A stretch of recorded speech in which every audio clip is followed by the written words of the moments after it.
I used to believe prayer was nothing more than words. I thought if you could cry long enough, shout loud enough, or sound desperate enough, maybe, just maybe, heaven would listen. That was my understanding. That was the little box I put prayer into. But I had no idea how wrong I was. Because before I ever walked into the light, I lived on the other side, the side most people never see, the side that studies the movement of angels, tracks the patterns of prayer, and measures the timings of spiritual activity like a science. In those circles, time is not hours on a clock. Time is a weapon. Time is an entry point. Time is a gate. And from that world of darkness, I learned a truth that changed my life forever. Timing in the spirit realm is not symbolic. It's strategic. Time on earth is not only physical, it is deeply spiritual. Every hour carries a vibration. Every moment opens a door. Some hours strengthen you. Some hours expose you. And some hours, without your knowledge, decide battles you don't even know you're in. Whether you are praying, working, scrolling on your phone, or sleeping, something is always moving.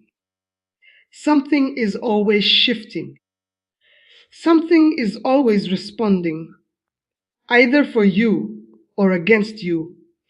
I learned this the hard way. When I lived in Kenya, I was part of a group that gathered late at night. We thought we were exploring energy. We believed we were channeling power. But the truth is, we were tampering with forces that laugh at human curiosity, forces that sit in darkness and wait for the unaware. There was one thing we could never ignore. Whenever we gathered at exactly 300 a.m., everything changed. The air felt heavier. Our chants felt harder. Resistance came from nowhere. It was as if the atmosphere itself pushed back. At the time, we didn't understand it. We just assumed it was part of the ritual. But after I encountered Christ, everything suddenly made sense. That hour, 300 a.m., was not empty. It was occupied. It was guarded. It was filled with the whispers and cries of believers praying for their children, their families, their cities, and their destinies. It was a battlefield already claimed. Psalm 99:62 says, "At midnight I will rise to give thanks unto you." Midnight, 300 a.m., dawn. Those are moments heaven listens closely. And those are the same moments hell trembles. One night near Nairobi, we were ordered to silence a woman who prayed each night for her family. She was consistent. She woke up at exactly 300 a.m. every single night. She never missed, and our leaders hated it. Our assignment was to disrupt her. We gathered at 2:45 a.m. to get ahead of her. We began our incantations. Everything felt normal. But when the clock struck 300, Something entered the room. It was sharp. It was fierce. It was like fire without smoke, wind without movement. The walls themselves felt like they were shaking. Someone screamed behind me. Another dropped to their knees. Even our leader, who never flinched, looked terrified. He tried to hold us in place, but none of us could stand the presence that filled the room. Only later did I understand what that woman had done. She had built a spiritual altar. Her consistency created a covenant with that hour. When she prayed, heaven responded instantly. Her prayer life didn't just speak, it occupied territory. And that was the first moment I ever feared prayer. Years later, in Uganda, I encountered a group of believers who prayed on a mountain every Friday night. They didn't pray to impress anyone. They didn't pray for social media. They prayed because they understood the spiritual weight of the night. They started at 9 p.m. They didn't stop until sunrise. Our assignment was to drain them, confuse them, weaken them. But as soon as they began to worship around midnight, something shifted in the air. It felt like the mountain was breathing. Their voices rose in unison, building like a storm. At exactly 1:30 a.m., when they cried, "Jesus," in complete surrender, the atmosphere ripped open. It felt like lightning passed through the ground. I collapsed. I couldn't breathe. I couldn't move. The others ran in terror.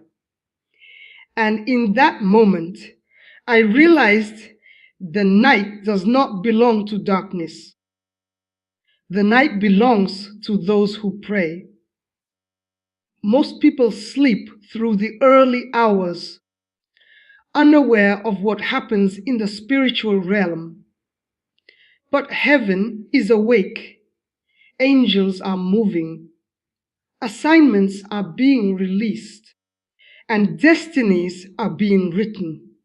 Our group used to end rituals around 500 a.m.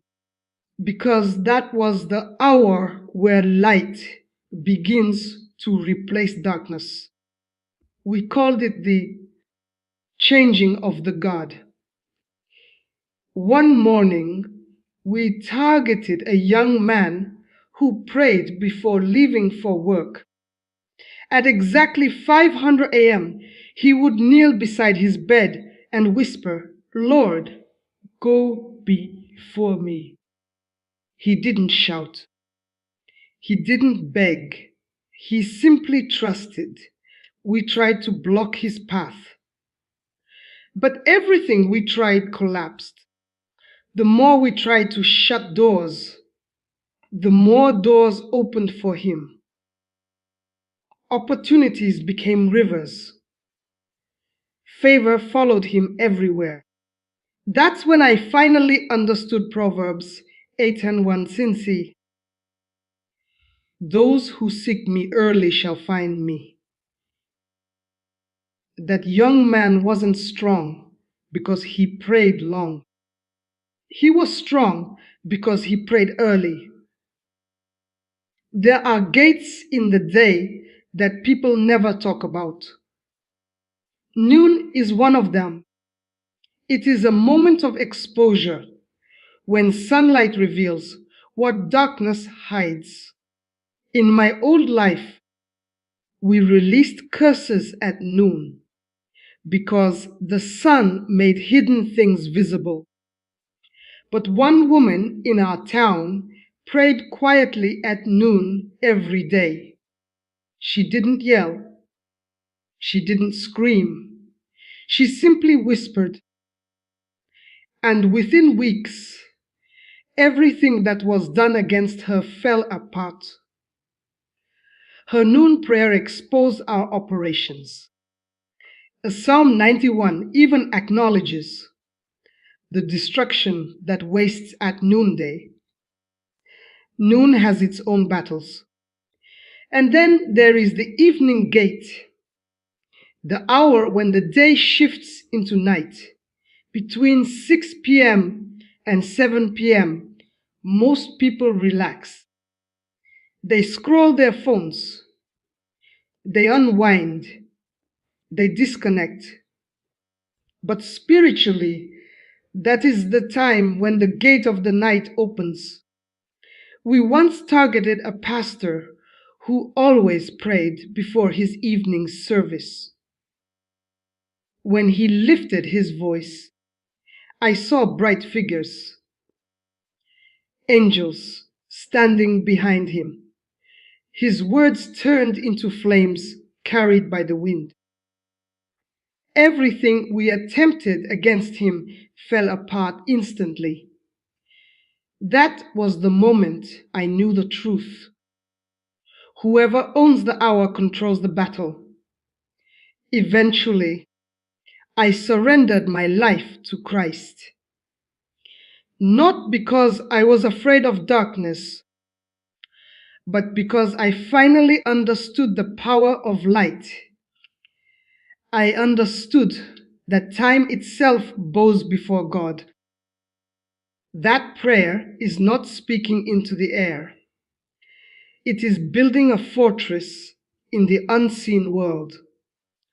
Consistency creates authority, and authority creates victory. When you pray consistently, darkness begins scheduling its defeat around your faithfulness. Demons don't fear Christians who pray randomly. They fear Christians who pray with timing, with discipline, with strategy. Today, I no longer serve darkness. I serve Jesus Christ, the one who governs time, the one who commands angels, the one who rewrote my destiny. He redeemed my hours. He redeemed my days. And now I teach others what I once tried to destroy. Hear me clearly. When you pray at the right time, heaven aligns with you. Angels move with purpose. Darkness loses its strategy. Your life begins to shift. Don't say, I'll pray later. Later might be too late.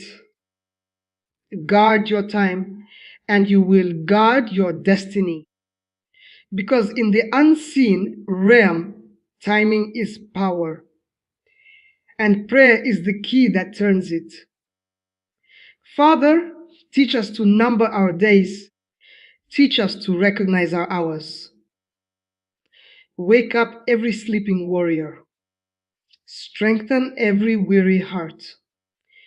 Redeem our time. Align our steps, and let heaven move when we open our mouths. In Jesus' mighty name, amen.